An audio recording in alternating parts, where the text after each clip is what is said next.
Meu Senhor e meu Deus, creio firmemente que estás aqui, que me vês, que me ouves.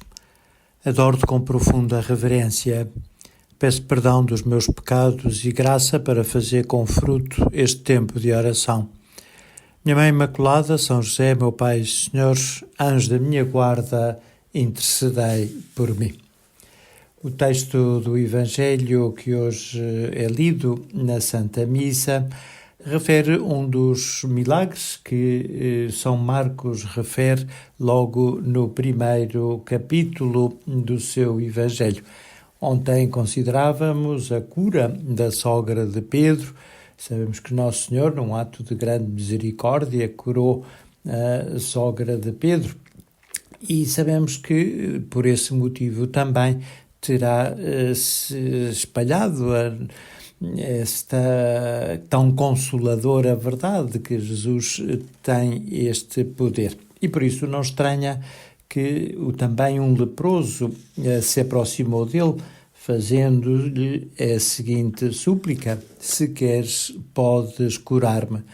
E Jesus, compadecido dele, estendeu a mão e, tocando, disse-lhe: quero ser limpo.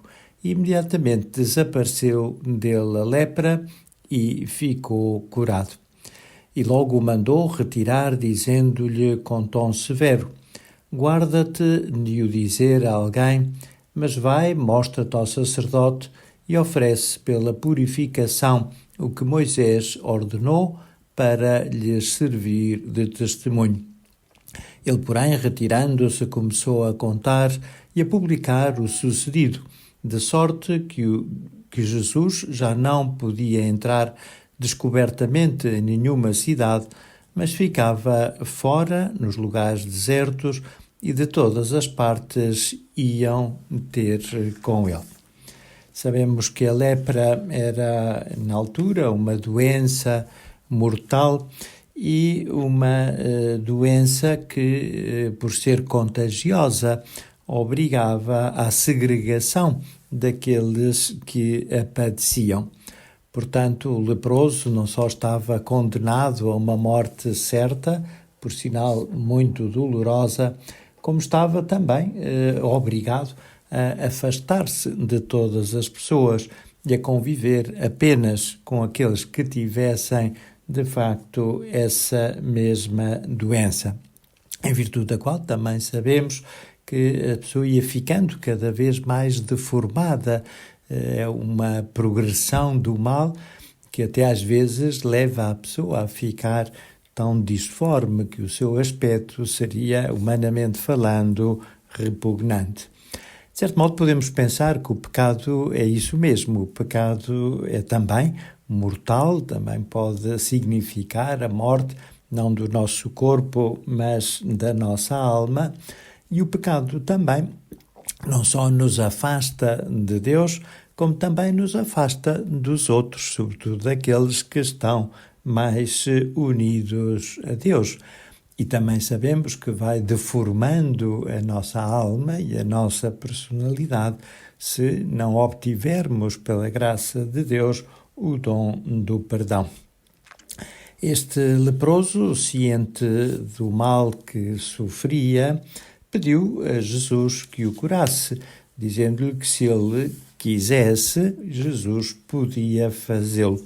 E Nosso Senhor teve pena dele e, por isso, concedeu-lhe esta grande graça.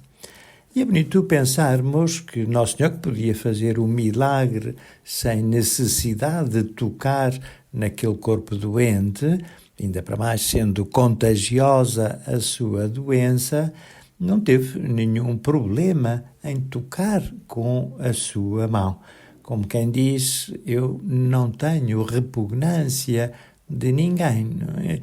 E aproximo-me de todas as pessoas, por mais defeituosa que possa ser a sua carne ou que possa ser a sua alma. Deus aproxima-se de nós, como também as mães o fazem dos filhos doentes, porque mais é o seu amor. Sabemos também que, neste caso, o homem ficou logo curado da lepra, Mas Jesus deu-lhe uma indicação concreta, ou até se quisermos, deu-lhe duas indicações para ele cumprir. A primeira foi: mostra-te ao sacerdote e oferece pela purificação o que Moisés ordenou para lhes servir de testemunho. E podemos ver aqui uma alusão ao sacramento da penitência, ao sacramento da confissão, em que nós também nos mostramos ao sacerdote, mostramos a nossa lepra ao sacerdote, manifestamos aquilo que na nossa vida não está a correr bem, as doenças de que padece a nossa alma. E na medida em que somos sinceros e estamos também verdadeiramente arrependidos, Ele perdoa-nos. Ou melhor dizendo, Deus perdoa-nos através dele.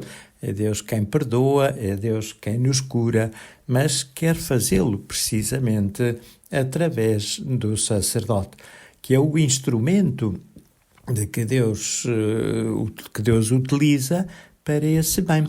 Se calhar alguém podia perguntar: mas eu não me posso confessar diretamente a Deus? Sim, mas nós, quando estamos a confessar ao sacerdote, estamos a confessar diretamente a Deus.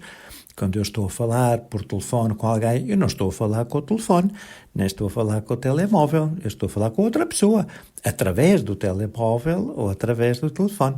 E a confissão é a mesma coisa. Eu na confissão não me estou a confessar a um homem, não me estou sequer a confessar ao padre, estou a confessar a Deus. O padre o que é? É o instrumento, é simplesmente o meio através do qual Deus quer ouvir a minha confissão e, sobretudo, me quer conceder a graça do perdão. Se eu quisesse confessar-me diretamente a Deus sem o sacerdote, também podia fazê-lo e Deus ouve. Mas ficava eu perdoado ou não? Ficaria sempre na ignorância, ficaria sem saber se de facto tinha alcançado ou não o perdão de Deus.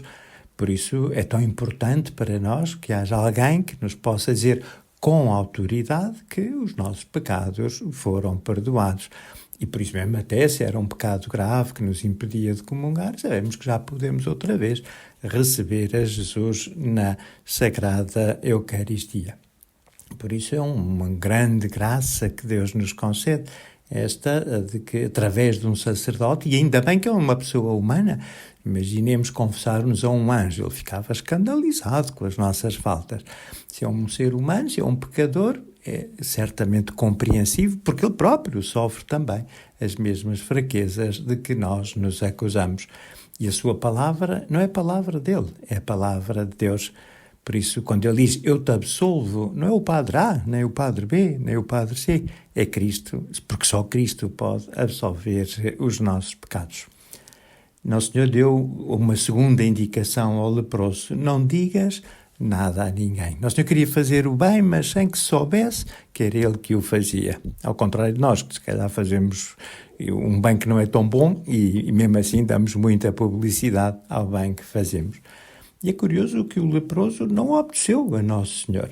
Era um leproso desobediente. Ele, porém, retirando-se, começou a contar e a publicar o sucedido, a dizer a toda a gente. Se fosse uma leprosa, se calhar ainda podíamos entender, porque se costuma atribuir à mulher uma maior loquacidade, mas era um leproso, portanto, maior a culpa dele. Devia ter ficado calado, como Nosso Senhor lhe pediu.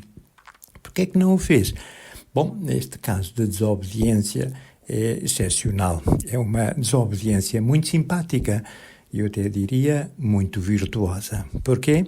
Porque é a alegria do perdão, é a alegria do amor de Deus.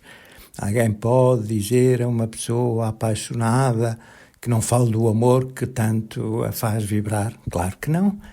Uma pessoa que acaba de receber a sorte grande, podemos dizer que não diga a ninguém? Claro que não, porque ela explode de alegria e por todos os poros do seu corpo sai, de alguma maneira, essa efusão de júbilo que a domina inteiramente. Assim acontecia com o leproso. E assim deve acontecer connosco também. A alegria de ser perdoados deve ser uma alegria que devemos transmitir a outros, para que também eles se animem a aproximar-se da misericórdia de Deus, sobretudo através do sacramento da penitência. Estamos no ano jubilar, um ano que nos convida precisamente a recorrer com mais frequência e com mais amor e com mais contrição a este grande sacramento da misericórdia de Deus e ajudar muitos outros que também percorram esse caminho que é certamente o caminho da alegria. Dou-te graças, meu Deus, pelos propósitos, afetos e inspirações que comunicaste nesta meditação. Peço ajuda para os pôr em prática. Minha Mãe Imaculada, São José, meu Pai e Senhor, anjo da minha guarda, intercedei por mim.